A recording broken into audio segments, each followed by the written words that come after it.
Hi everyone, my name is Kamden Krull, and this is my personal and leadership framing statement. Throughout this course, learning about frames, reframing, and multiple frame leadership has reshaped how I understand myself, how I interpret situations, and how I show up for others. In this presentation, I'm going to walk you through my understanding of frames and how reframing works and how my personal leadership style aligns with HR and symbolic frames. And lastly, how shifting frames help leaders navigate complexity in organizations. Frames sense making tools. They help us decide what we think is really happening. In this course, I learned that each frame carries its own assumptions, strengths, and blind spots. The structural frame assumes clarity, roles, and processes create order. Secondly, the HR frame assumes people want to belong, grow, and be valued. Third, the political frame. The political frame assumes scarce resources and competing interests. And lastly, the symbolic frame. It assumes meaning, culture, and identity drive behavior. One of the biggest lessons I learned is just how easy it is to get stuck in one frame without even realizing it, what the course called frame blindness. Now, what is reframing? Well, reframing is the deliberate act of stepping out of your default lens and asking, what else could be true here? The class helped me understand that reframing is not just a skill, it is a leadership habit.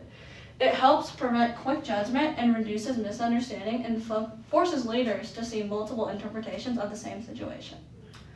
I often reacted in real time, assuming everyone interpreted things like I did, and reframing helped me slow down, separate emotions from interpretation, and consider structural, political, symbolic explanations beyond my own instincts.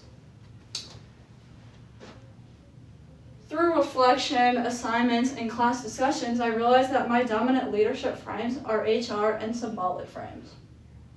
I lead with empathy, research building, or relationship building and meaning. Whether it's Purdue rugby or my nonprofit work, I naturally tune to how people feel and what my work represents. But the course also pushed me to wrestle with my own blind spots. I often avoid conflict because I over-empathize. I sometimes soften boundaries and protect relationships, and I sometimes assume that meaning and connection matter to others as much as they matter to me. Seeing myself through these frames wasn't always comfortable, but it gave me clear awareness of strengths I can leverage and assumptions I need to challenge. Alright, moving on to slide number 5. This course showed me that leaders must diagnose before they act, and the diagnosis depends on the frame. My instinctive diagnosis is always relational. Who is affected? How do they feel? But how can I recognize when that frame isn't enough? I've learned when clarity is missing, I need the structural frame. When interest conflict, I need to activate the political frame, even when it feels uncomfortable. When people need motivation or identity, I can lean into my strongest frame, human resources and symbolic frames. Understanding when my default helps and when I need to switch has been one of the biggest areas of growth. Alright, so frames help organizational issues. Organizations are rich and competing goals and overlapping culture, and one frame alone can't explain everything. This class helped me see that leaders are essentially meaning makers and sense makers. Using these frames help leaders diagnose problems more accurately. Is this a structural breakdown, a relationship issue, a political resource battle, or a symbolic identity problem? Being able to interpret multiple layers of an organization is what separates reactive managers from adaptive leaders. Alright, diagnosing issues using frames. This graph helped everything click for me. When conflict is high, the political frame becomes essential because leaders must understand interest, alliances, and resource struggles. When ambiguity is high and the symbolic stream helps people find meaning and direction. When consistency and execution matter, the structural frame is most effective. And when people are burned out or disconnected, the human resource frame becomes the priority.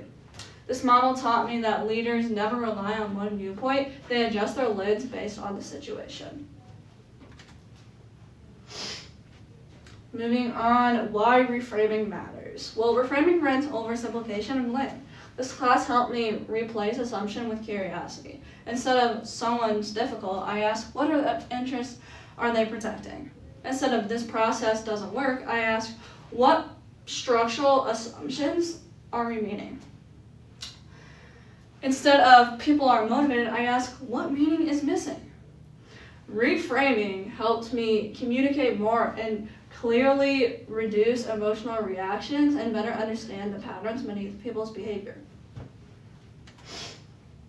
My critical challenges and frames. So the symbolic frame is definitely my most central to my leadership. Meaning, identity, and purpose aren't just concepts to me, they're lived experiences. But the political frame is what I need to most grow into.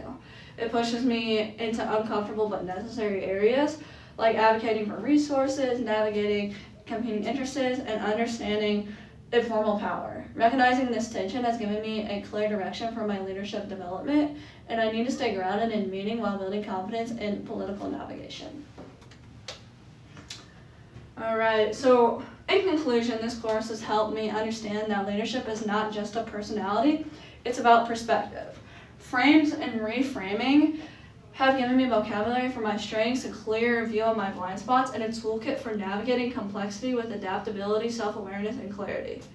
This was my first class that helped me truly understand myself as a leader, and I'm leaving it with a stronger sense of who I am and how I want to grow.